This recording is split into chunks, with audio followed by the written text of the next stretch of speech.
Hi, everyone. Thanks for your patience while we worked through some technical difficulties. We are going to get started because we are just a couple of minutes past the hour already.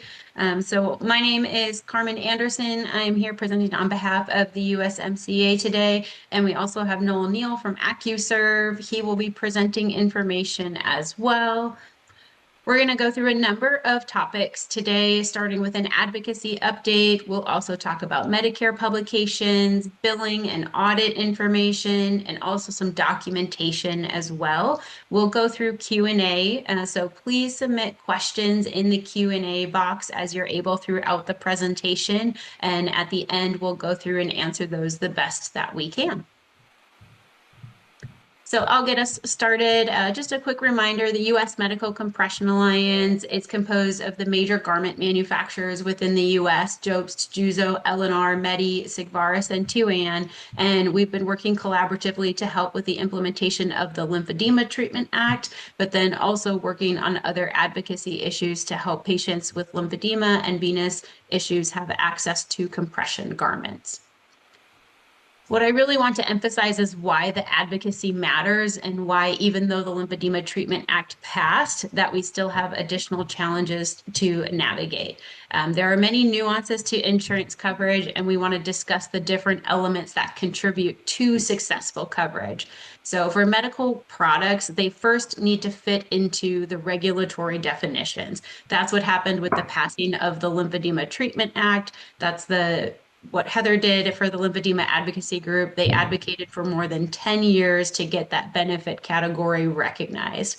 With that, that created the initial eligibility for lymphedema compression garments through Medicare insurance. After that, there's three more additional components that we have to take into consideration. There's HCPCS coding, fee schedules, and medical policy. While a patient may be eligible for coverage, in order to qualify, they need these three things to work together as well. And what really matters is that there's adequate HCPCS codes so that there's enough of them to describe the available products. We need fee schedules that are sustainable to allow for appropriate payment. And then we also need medical policy that has viable coverage language so that there's still continued pathways to access for patients. So we'll dig into these categories a little bit more today to explain how we're working towards continued improvement for them.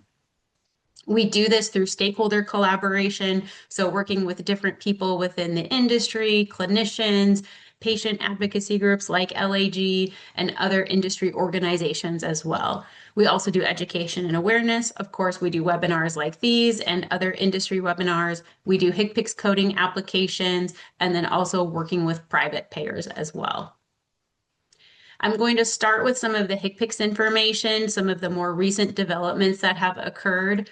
Back in December of 2025, there was a Medicare meeting where they announced HCPCS codes for the accessory product, excuse me.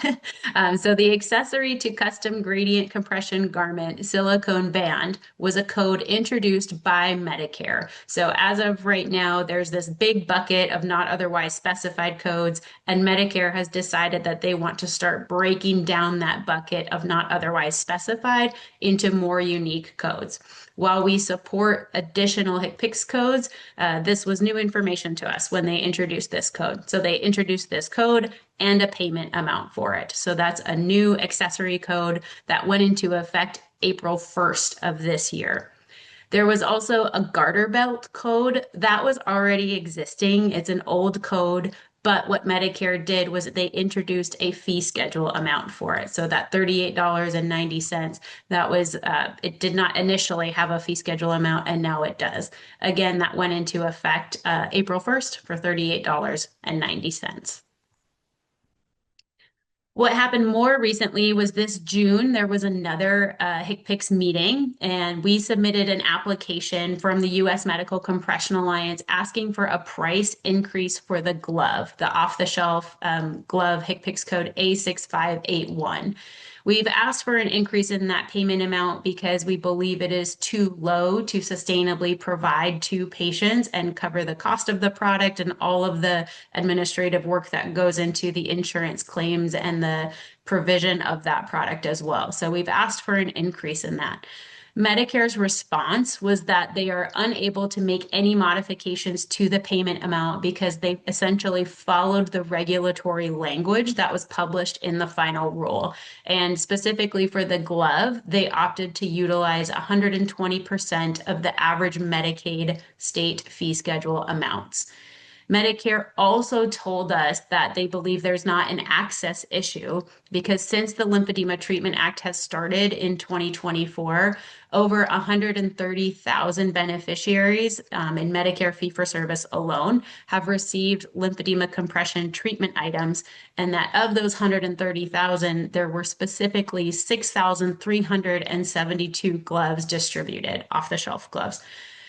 We disagree with their decision. We still believe the payment amount is too low, and our concern is that those numbers that they shared, the 130,000 and then the 6,372, are also still too low.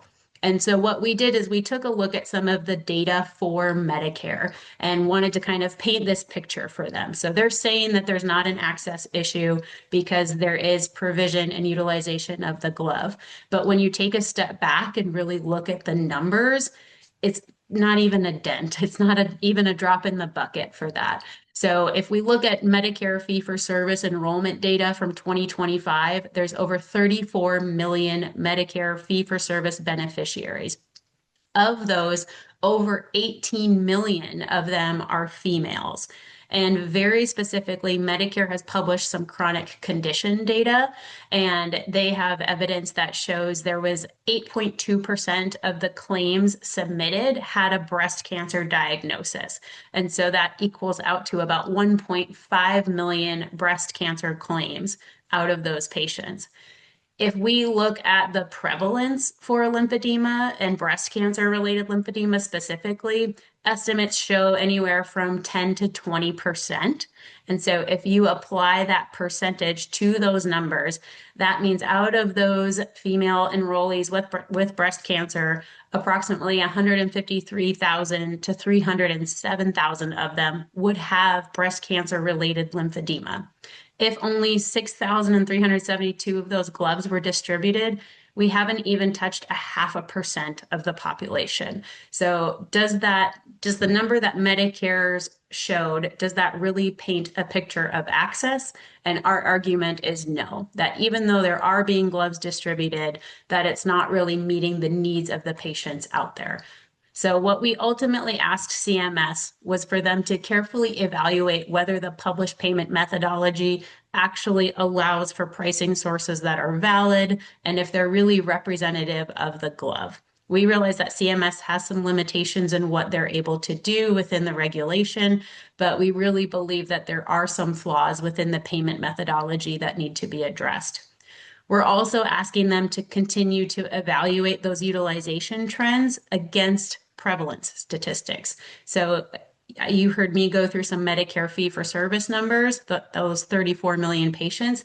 That doesn't even take into account the Medicare Advantage beneficiaries. And right now, that population enrollment is about split. It's about 50% Medicare fee-for-service and 50% Medicare Advantage. Hopefully that's resolved. So I'm going to keep going. The other thing that we asked is clarifying what evidence may be necessary to demonstrate an adverse impact to patients. So Medicare is saying that there's information and that there's access to patients, but if there's not, we want to understand how we can demonstrate that to Medicare. So we'll see what their publication is for that. One thing that we want to appeal to this group for is future HCPCS efforts. So you heard me describe how Medicare has published additional codes. USMCA intends to seek additional codes in the future, but we want to hear from you if you believe there are additional HCPCS codes. So there's a QR code on the screen. You can scan that with your phone camera, and that will take you to our survey.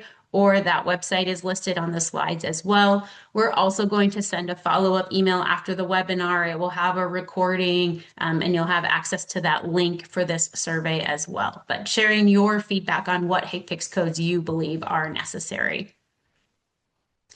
So I talked a little bit about Medicare, about the HCPCS coding process. I also mentioned that we're working on private payer issues. And one of the private payer issues that we are addressing right now is the Aetna medical policy, or clinical policy bulletin is how they refer to it.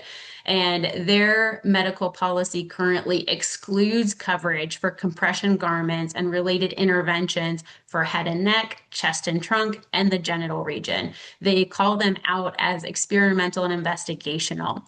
And so unfortunately, that leads to patients getting denials for their products, not being able to manage their lymphedema. And it's unfortunate that there's exclusion criteria based solely on anatomical location, not any other sort of medical necessity justification. So what USMCA is doing is we plan to partner with the lymphedema advocacy group and other organizations. We want to approach clinical societies and other groups to get a consensus letter to affirm that compression garments are the standard of care for lymphedema in all body regions. It shouldn't just be for arms and legs. We want to make sure that there's coverage for all anatomical locations. And so we intend to engage with Aetna after we help formulate that consensus to change their policy. How you can help with this effort is by going to the lag denial reporting form. We, of course, want to hear about denials for all payers, for all issues through this form, but in particular, because we are prioritizing Aetna right now, if you or your patients are getting denials for head and neck, chest and trunk, or genital, it would be really helpful to have specific examples to bring to Aetna for these denials. So again, this can be used for any payer denial that you receive, but we are prioritizing Aetna at this time. Another thing to consider is the Medicare Advantage component of this. So Medicare Advantage beneficiaries are entitled to the same provisions as Medicare fee-for-service beneficiaries. If that's not happening, we want to hear about it through that lag denial reporting form, but it's also important that CMS and Medicare gets that feedback as well. So there is a Medicare Advantage provider complaint form, and so we would encourage you, if those Medicare Advantage patients, if you're frustrated with their plan, their coverage, or if they're not able to access the same thing as Medicare fee-for-service, is to go through this Medicare Advantage complaint form. So again, you can scan that QR code, or I have the website on there for you as well. With that, I'm going to transition over to Noel to talk about Medicare updates, billing, and audits. Thank you, Carmen. Well done on going over that information so quickly. So much information you packed within the last couple of minutes. And I really want to take this time to really just jump into some Medicare updates and share some trends that we've noticed and hopefully provide some insights into some of the issues that some of you are facing. So really starting with some of the preliminaries. On January 13th, CMS had updated the master list of codes that could potentially be placed under prior authorization or written order prior to delivery or face-to-face requirement. And I wanted to take the time here to kind of explain what this is, because I know this created a lot of confusion within the industry. Some folks actually thought Medicare now required prior authorization for the compression wraps with the adjustable straps and the knock accessory codes, or that they mandated now to have a face-to-face or prior authorization. So when CMS actually, through the Federal Registry, established a list of codes that can be subjected to written order prior to delivery, a face-to-face requirement, or prior authorization. It's that master list. So it's pretty much the population of claims that CMS can pull any claim from to make it a part of the required list. Required list would then stipulate whether or not a prior authorization is required, written order prior to delivery is required, or face-to-face. A perfect example of this is the pneumatic compression device PCD, something that you guys on this group might be familiar with, have been on that master list for a while, and it wasn't until just recently CMS announced that they're going to require prior authorization for the pneumatic compression devices, the PCDs. So an item can stay on that list for a very long time, as well as it could be placed on there shortly. And there's a multiple items on that list that CMS has not moved to any of the required lists. So really nothing for you to be concerned with at this time. If it becomes a part of the required list, at that point you need to augment your process, but it has minimal impact to you as it is business as usual. It's interesting the choice of code that they've selected, but one I suspect is based on volume. The other update that I think is important, and I think at this point we're now in June, you all probably should be aware of, is that Medicare made it mandatory to include one of these modifiers on your claim.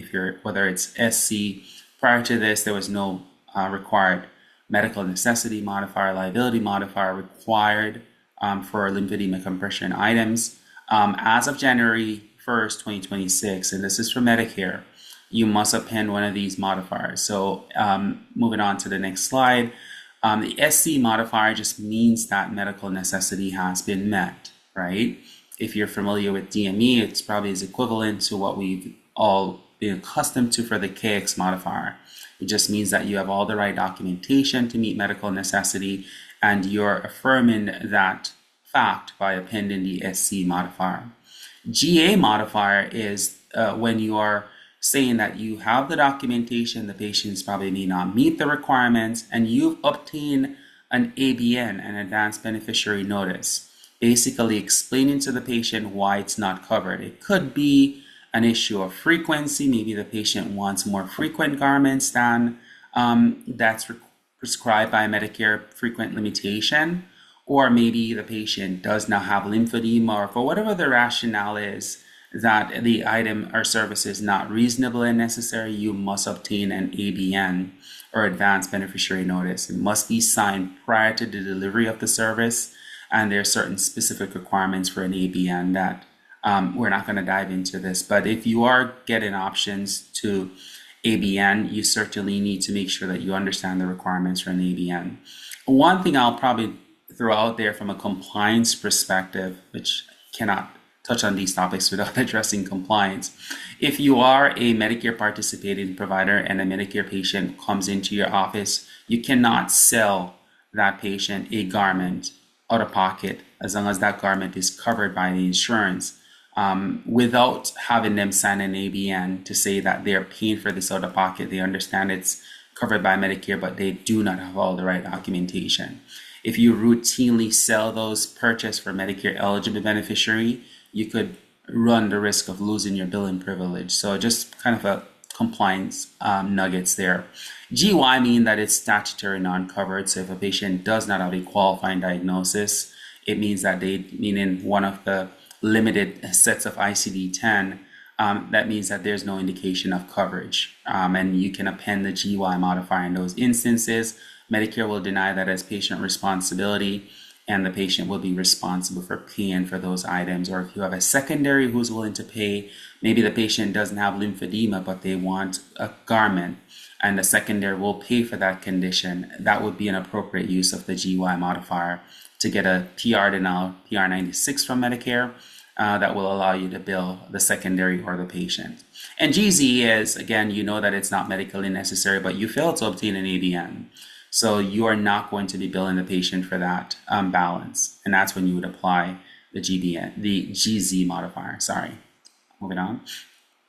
So I wanted to kind of just jump into this because I think this probably created the most confusion amongst folks in the LTA space. So having gone through many audits for lymphedema compression garments, I think a lot of providers were probably not aware of some of the documentation requirements, and a lot of folks were caught off guard. And primarily because folks didn't realize that you have to get records from the prescribing clinician that confirms the diagnosis of lymphedema. Even if you get records from the therapist, if the therapist's plan of care is signed off by a doctor, that does not replace the need, because one of the main requirements for patients to qualify for these garments is that they have to have lymphedema, and it has to be specific to the limited ICD-10 codes that have been published in the coding guidance, right? So if you have records from the lymphedema therapist that outlines that ICD-10, but even if that note is signed off by the therapist, by the physician, sorry, and by physician, I'm talking about physician, MDDO, DPN if it's within their scope of practice, nurse practitioner. So when you hear me say physician, I'm referring to all of those folks, clinical nurse specialists that have prescriptive authority. One way to look at it is if they're able to prescribe those items through the federal program. So you have to have medical records from the prescribing physician that confirms the diagnosis, right? Period. And I had reached out to the DME Max and asked if they would add some clarity to this because there seems to be an awareness of this fact after providers have gotten audits. I've heard some providers have reported that auditing entities might have told them that the countersign PT notes would be sufficient, and they do not need notes. So that is not correct. So when the DMDs revised the coding article to include the new HCPCS codes in March of this year, they've augmented that article also to clarify the documentation requirements.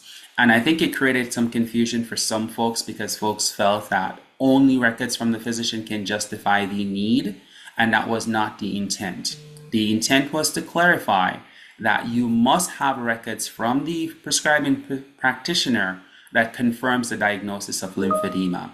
However, you absolutely can get records from the therapist or other practitioner that justify the need for these specific garments. And to take it further, you can actually get documentation from the therapist that helps justify the need for custom as opposed to ready to wear or off the shelf. So just to clarify again, from a documentation perspective, if you're audited, they're going to want to see records from a physician.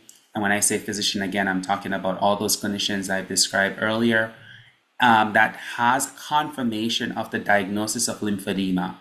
The justification for the type of garment can in fact come from the actual therapist, the lymphedema specialist. And obviously, you still need to make sure you have standard written order.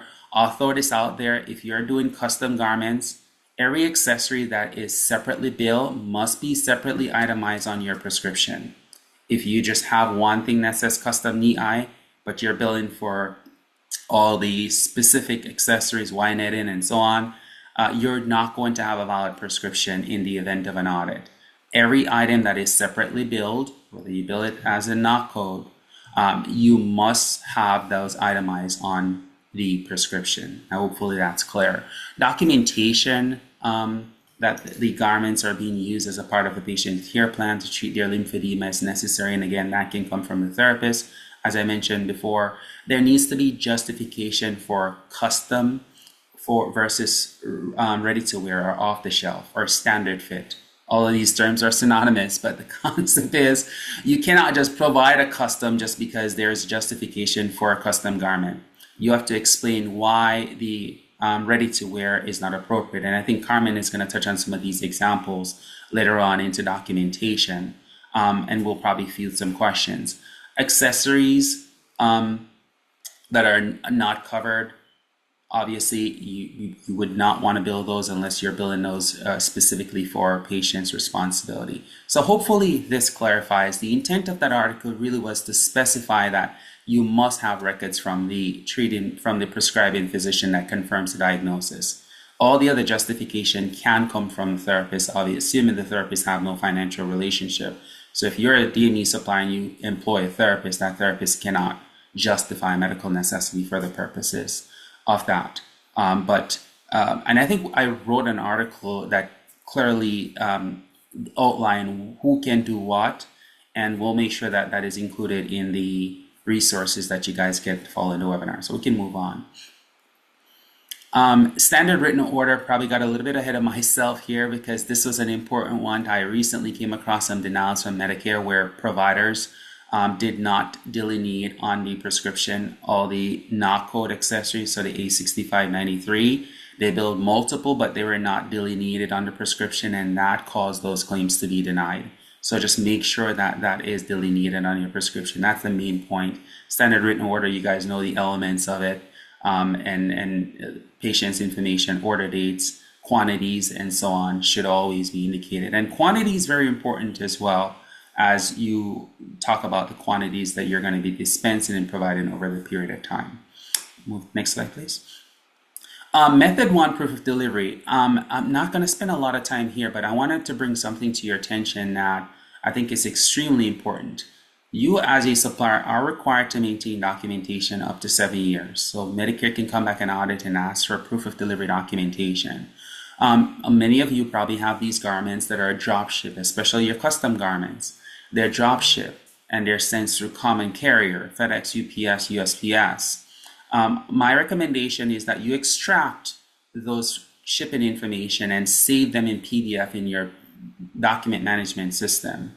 Because if you do not do that, and 6 months down the road, you click on that link, it's going to say tracking is unavailable. And I cannot tell you how many audits I've uncovered and I've dealt with where providers are losing hundreds of thousands of dollars. I have one scenario I'm working through right now with a provider where they're looking at Medicare's audit and not Medicare, but the plan is auditing claims for a year ago. And the tracking numbers are available, but when you click on it, it's not available, and they did not extract that information and save it in their file. So I'm saving you the heartache. The audits will come. Make sure that you're pulling and downloading that information and save it into your BDM files. Certainly, the manufacturers might restore that information, but I would not rely on anyone else to have that information. So my recommendation is always to download a copy of that tracking the minute it's been delivered, save it into your file as a PDF so you can pull that at will from a documentation perspective. So I just wanted to cover that. You guys know the different methods of delivery. So quantity distribution. This is probably, again, the hot topic of the day. So Medicare guidance to supplier has been for quantity distribution is that you are able to replace all the garments after 6 months from the first date of service, right? And while that guidance still is correct, we have identified a trend because we do billing for so many providers and we've seen this high volume of claim. We notice that the system that processes the claim does not necessarily process the way how it was discussed or disclosed that it should occur. So what we've noticed is that the 6 months is on a sliding scale and not necessarily based on the initial provision of the first garment. So for example, the guidance that was given is if you provided 1 garment for that body part in January and 2 in March, then in theory, you would be able to replace all 3 in July. What we're seeing from our examples is that in July, when you go to replace all 3, 2 of them would deny because only 1 would have passed that 6 months waiting period. And then you would have to essentially be able to provide the other 2 months later, which would be in September. However, if you were to provide in that example we just described, and you appeal, Medicare are overturning those appeals because their official guidance is that you are able to replace. But it takes an extra step if you do that. Ideally, Medicare would love for you to provide all the garments at once. That way the replacement schedule stays and you can replace them after 6 months. But we understand that within the custom realm, that's not always possible. To avoid the remake, oftentimes 1 is done, fitting is done, and once the patient confirms that it's okay, then the remaining garments are provided.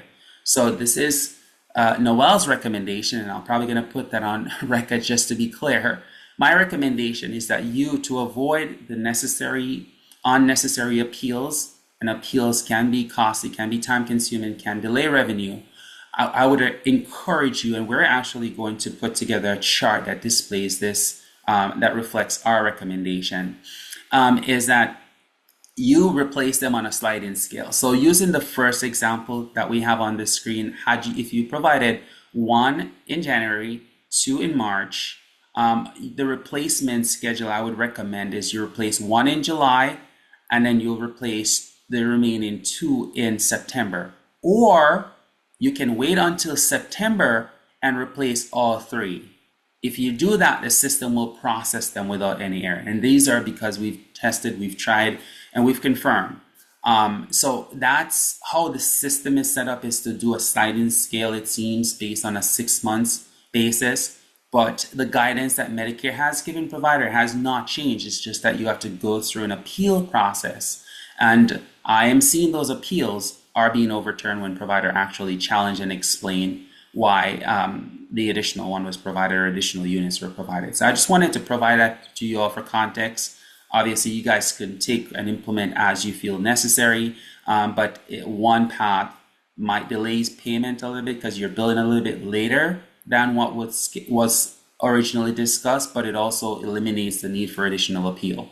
And if you wait using my first example, and replace everything in July, then you'll be able to replace all 3 garments, speaking of the daytime garments, on a 6-month cycle thereafter.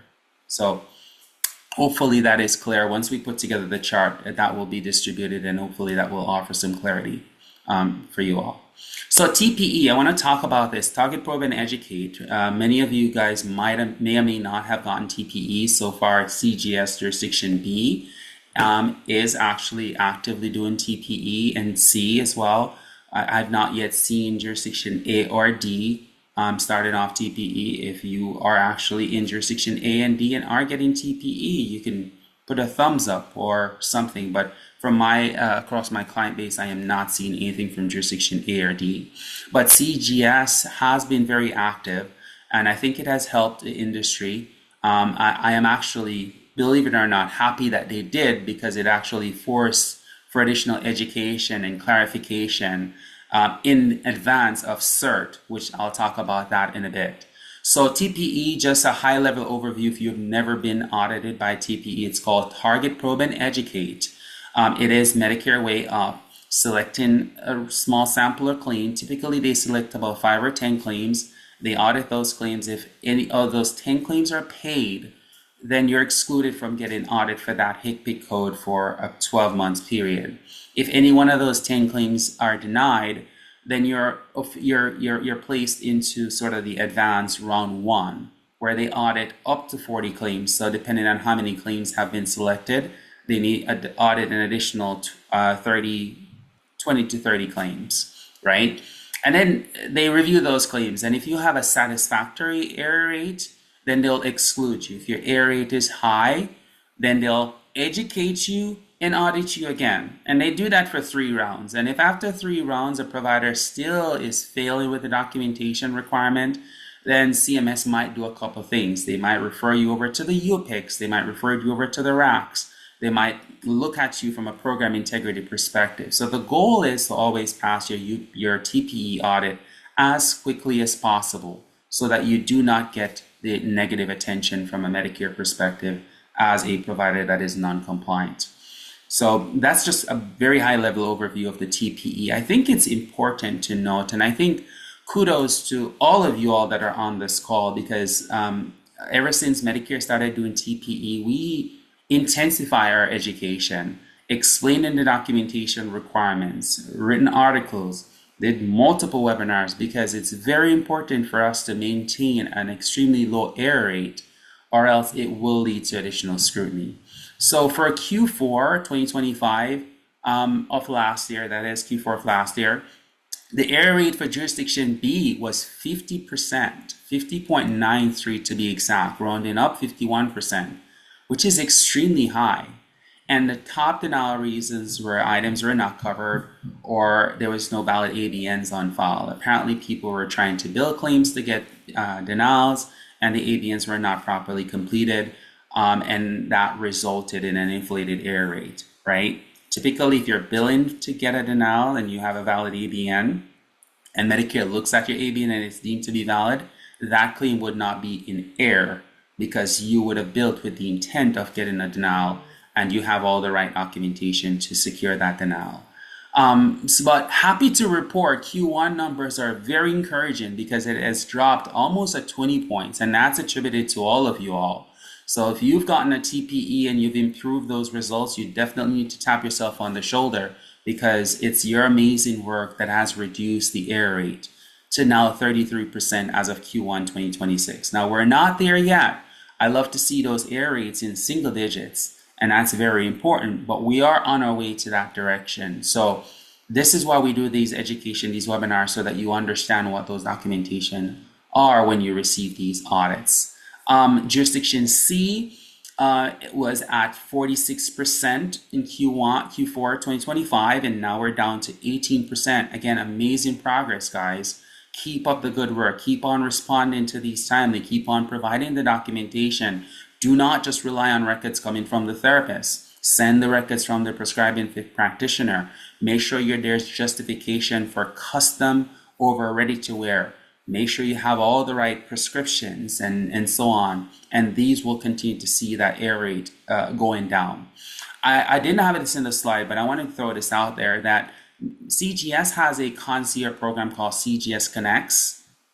Just very quickly, where it's kind of cool because you can send in the documentation before you bill, or if you know that you're on TPE audit, and they'll review and they'll tell you if it meets the requirements or not. So if you're not utilizing that, I would highly recommend that you take advantage of that. It's a concierge program. It's free. They review, they fax the results to you if the requirements are met. What many suppliers do when they're placed under TPE audit, they actually start using the CGS Connect. So they actually get Medicare to review the documentation before they bill the claim. So after they bill the claim and get the audit, then they just send the same documentation in. So just look at that real quick. Moving on. So then I wanted to touch on the CERT, and I'm going to run through this very quickly in the interest of time because we'd love to see some of the questions that are coming up. But the CERT is a comprehensive error rate testing contractor. They're kind of the police of the industry. They audit every area where Medicare make payments. So they audit Part B, Part A, home health, hospice. Everybody that Medicare makes payments for, they do audits on them, and DME is no exception. So every year the CERT pulls random sampling of claims. Many suppliers have been in the business for 20 years and have never gotten a CERT. And suppliers just started last week and last month, well, not that, but within the last couple of years, because they're 2 years behind with their claims data and they have gotten CERT audits. It's a random selection of claim. But those random sampling of claim is an indictment on the entire industry. So if they audit, let's just say 10 claims, I'm just going to use random numbers, across suppliers, so 10 different suppliers, and 5 of those suppliers do not respond, or those suppliers do not respond with the appropriate documentation, therefore there's a 50% error rate, then CERT is going to come and say the industry has a 50% error rate. So it's something to keep a note of. Here's some information. The CERT contractor, happy to take questions after that in the interest of time. But next slide, the reason I want to bring out the CERT, and the reason why CERT is very important and we're so impassioned about doing the education as we get into the next slide, why CERT matters and why the results matters. So the transition, there we go. Okay. So the CERT error rate matters for a couple of reasons. The bullet points didn't come across and say, but higher error rates will lead to more audit scrutiny. This has been proven. Every product category that currently has extremely high error rate, they have extremely high volumes of audits. I can tell you, for example, surgical dressing remains one of the highest error rates in the DME post space. And they are being audited by every audit contractor, the alphabet soup of entities, RACs, UPICs, SMERCs, the MACs, because the error rate remains high. In fact, every year, the auditing entities look at the product categories with the highest error rates to develop their audit plan for the following year. So CERT error rate is important, which is why you have to make sure you respond to that one CERT you get completely, comprehensively as possible. It's linked to fraud. On this link is the DME fraud spot from CMS. And when you go back and look at that website, they tie fraud to high CERT error rate. More policy regulations oversight. High error rates might require more prescriptive LCD than what we currently have, which may not necessarily be something that we want to see. So those are all factors. And inclusion in competitive bid. If the government looks at the lymphedema garments, we know statutorily they have the ability to put it into competitive bid. But if they see high error rates here, this is something that they will absolutely put within the competitive bid program, because it will reduce the amount of suppliers and in hopes reduce the number of errors and potential overpayment. So these are all things that can actually occur as a result of high error rates of cert. So each and every one of you out there in the provider community have a responsibility to the benefit and to each other to make sure that you have thorough documentation when you're responding to the cert. Always follow up to make sure that they have the right documentation. Do separator sheets to make sure that they understand the documentation. Stay attuned. This is new to them, so there may be some nuance that they don't understand. Respond when they send a development letter asking for additional information, and write clarification letters if necessary. But do everything you possibly can to avoid having cert errors. And if you do get denials, appeal them to the MAC as soon as possible, because if they're overturned timely by the MAC, the error is then removed. So a lot of information there, a lot of information to cover here, which we had a lot more time to be able to go into that. But Carmen, I think you're up to dive into documentation. Thank you. Yes. Thank you so much for sharing your expertise. And just a quick reminder, if you have questions, to plug them into the Q&A box. I know that we've had a couple of people raise hands. We're not going to take live questions, so please put your questions in the Q&A box and we'll address those as we're able to. So as a reminder, you heard Noel explain some of the things on the standard written order, some of those documentation requirements. I wanted to share this specific list. It's been published by Noridian, one of the DME MACs, and this is a documentation checklist. So what's necessary to be submitted and to cover this claim? So you need the standard written order, the beneficiary authorization, proof of delivery, continued need and use, that documentation demonstrating medical necessity, records from the treating practitioner, diagnosis codes, custom versus standard, and then of course quantities of supplies and frequency of replacement. As a reminder, there's 4 specific ICD-10 codes that the DME MACs have shared that are eligible for coverage. And much like you heard Noel describe earlier, this must be in the physician records. The diagnosis code cannot be in therapist records alone. It must be documented by the treating physician as well. And I know there was also some questions coming through the Q&A about, can the diagnosis be on the prescription and not in the records? And the answer to that is no, the diagnosis must be corroborated in the medical records. So just a reminder for that. And also a quick reminder that in order to have that protection under the Women's Health Cancer Rights Act, the diagnosis code would have to be I-97.2 or post-mastectomy lymphedema. When you're looking at documentation, I want to give a big shout out to Brandy McCowan. She has done a lot of different presentations and has graciously shared information with us to be able to share with you all on what to consider in your daily medical record documentation that helps justify medical necessity for products, and then also the differentiation between custom and off the shelf. And so thank you, Brandy, for sharing this with us. And I'll do a couple of call outs for here. One of the things that you should consider is the severity or the stage of lymphedema. And I also always recommend to people that you call out which classification system that you're using. So specify whether you're using ISL staging or Johns Hopkins staging in your documentation. And then also capture the different patient presentations, whether that's fibrosis, lobes, hyperplasia, stemmer sign, lymphorrhea, their irregular limb shape, hyperpigmentation. These are some of the different characteristics that you can capture as well. Another important element is the comorbidities. So there's several different categories, whether that's through cardiovascular or vascular, if there's different wound things going on or cancer-related issues. You can see Brandy did a really nice job here breaking down different conditions and then how those conditions have an impact on lymphedema. So are they having increased swelling and skin changes? Are they having difficulty with healing or infection risk? Do they have complications or increased fibrosis, any scarring? Really trying to capture how those comorbidities are also influencing the lymphatic system. And it's also, as you've heard Noel discuss, really important to capture the why for custom. Simply writing in the record patient needs custom is not going to be sufficient to get any insurance company to pay for that. And so they want to understand your clinical rationale. You all are the subject matter experts on this diagnosis. And so the insurance company, you have to educate them about why they need a custom product. Is it, simply because they don't fit into a standard off-the-shelf product? Do they have substantial limb volume changes that are requiring custom, or they need that flat knit fabric specifically? There's some other examples here talking about chronic fibrosis, different issues that could be called out for why a patient may need a specific custom garment as opposed to an off-the-shelf garment. So just a reminder to really share your clinical expertise and justification for why that patient needs custom versus off-the-shelf. At the end of the day, the record really needs to explain the why.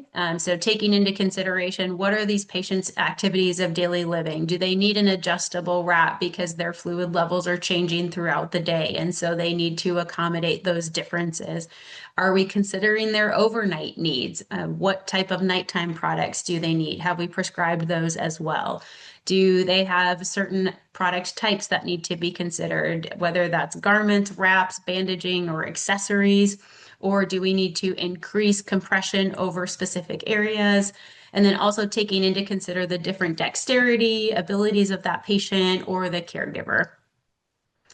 And we want to allow a little bit of time for Q&A today. So just in final closing, reminders for takeaways is that we're going to continue to advocate through the USMCA, partnering with LAG and with groups like Noel and other industry individuals as well. We really want you to share your voice, so please use the surveys and the feedback tools that we've provided to you. A reminder that Medicare and other payers are going to continue to review utilization. Audits will also continue. And at the end of the day, medical record documentation is what's going to support these claims. And of course, again, the actions today will influence policy tomorrow. And so with that, we're going to transition over to Q&A. Okay, let me see here. I'm going to grab some of these Q&As. Knowles, are you ready and you can hear me? I can hear you. Let me get back on camera. Sorry, I was just Okay. responding to some of these in the chat. Okay, no problem. I was going to see if there was any that we could answer live if you wanted to scroll through, we Sure. could go through there So together. let me take this one that I was in the process of typing a response to Carmen. So someone asked, so the licensed provider signing the prescription is the one that must corroborate the lymphedema diagnosis, not the primary or other doctor. So not necessarily. What we said is that the diagnosis, the confirmation of the lymphedema must come from a prescribing physician. So it must be an MDDO, nurse practitioner, CNS, right? But as a practical matter, though, if a doctor is writing a prescription for lymphedema garments, right, they should have some documentation in their possession that confirms there's a diagnosis, or else I have serious concerns. So there shouldn't be any scenario where the prescribing doctor does not have any documentation of lymphedema in their own personal medical records. But as a general rule, if Medicare is just looking for the confirmation of that diagnosis from a prescribing practitioner. Hopefully that answers your question, Francis. Let me see if I can scroll down to see if there's any. I see there's a question that says, can you clarify from the checklist who the treating practitioner is? What's the difference between treating practitioner and lymphedema professional? Is there a difference there between the MD versus the therapist? And I think that goes back to what we're talking about is, yes, there's a difference. And when you're looking at the end of the day for documentation to support this claim, medical necessity documentation can come from a therapist. So the need for the different products and garments, and of course, reflecting on the treatment of that patient, whether they've gone through complete decongestive therapy or any other types of interventions that they've received, that can come from a therapist. But it's that diagnosis code, and like Noel just said, the recognition of lymphedema it must also be in the physician notes. It's not limited to MD. I believe that also is considered NP, PA. I think there's some Correct. flexibility in that. DOs, Yeah. DPMs if it is within the scope of practice in the leg, and so on. So let me take one while you're scanning through again, Carmen. We could probably tick-tock back and forth. So someone says, sorry, I have a question regarding the GZ and GY modifier. As a new biller, how would we know which modifier to use and whether we should expect the claim to deny? Very good question. So just to clarify, SC, if you bill the SC, you're saying that you believe that the medical necessity requirements are met. So you're expecting to get payment for that claim. If you bill the claim with a GY, you're saying that that claim does not meet Medicare's definition, statutory definition for the benefit. So in other words, you're saying that that patient does not have lymphedema. Therefore, the garment is not covered by Medicare. So you will get a PR denial. The GZ modifier is you're saying, well, the patient may meet the benefit criteria, but we don't have the reasonable and necessary requirements. A perfect example of this is you probably have a prescription that mentions that the patient has lymphedema, but you have no medical records to corroborate that. So you don't feel comfortable to append the SC modifier because you don't have the medical records. And you're billing it because a secondary might pay for it regardless. That's probably a scenario where you'll append the GZ modifier, but I would caution you, GZ modifier, you're not going to be able to bill the patient because you're telling Medicare that you know it's not medically necessary. You did not get the patient to sign an ABN accepting financial responsibility. I'm just billing this claim to get the denial. So really, many of you should not be billing for a GZ modifier, really, because you're not going to expect payment from Medicare and you're not going to expect payment from the patient by appending the GZ modifier. I think maybe I'm going to be a little bit presumptuous to say maybe the other question that that individual wanted to ask was the GA modifier. GA modifier in the case where, let's say you get the medical records, you get a prescription rather, you don't have the medical records, the patient says, I want this garment and I want it now. And you don't have any medical records to confirm the diagnosis. That would be a scenario where you would want to obtain an ABN and you bill Medicare, and Medicare will deny it as patient responsibility, and you can collect from that patient up front. Hopefully that offers some clarity, but certainly if not, any follow-up questions are definitely welcome. Did you find any, Carmen, that you want to take a stab at while I scroll through the list again? Yeah, or I mean, we can kind of answer this together. So the question is, how long is a standard written order signed? How long is it valid for? Is it for 1 year? Is it for 6 months? What does that look like? My understanding is that the order is valid for at least 1 year. But then if the patient needs resupply, they don't need a new prescription unless something has changed within the prescribed products. So if there's new or different products being prescribed, yes, you need a new prescription, but you do not necessarily need a new prescription every year if it's the same being resupplied. Yeah, with one caveat, Carmen, is the length of need. Sometimes Right. we'll see prescription where the doctor would specify for 6 months. Obviously, if the doctor limits the length of need, then a new prescription is required. But if you receive a prescription that says 99, unless the state law says you have to get an annual prescription every year, that typically is required. But in addition to that, you are still going to need some ongoing notes. So within 12 months, of doing that renewal, you're going to need to have some additional medical records that confirms the ongoing need for those items, right? So while a prescription, because it indicates 99 might be sufficient, barring there's no state law that prohibits that prescription, you still would then require to get records, whether it's just from the therapist or the physician, that affirms the need on an ongoing basis for the garment. So hopefully that answers the question. All right. Let me scroll through again. All right, so Yeah. someone asked this question. If someone walks in a state they want to purchase, and states, okay, sorry. All right, so I think something was missing there. So let me read this, what I think the question is. If someone walked into the office and states that they want to purchase the garment, but they do not want to provide insurance information, how do we apply the ABN? So first of all, the ABN is specifically to Medicare. You cannot obtain an ABN for commercial insurance or Medicaid. It's only applicable to Medicare.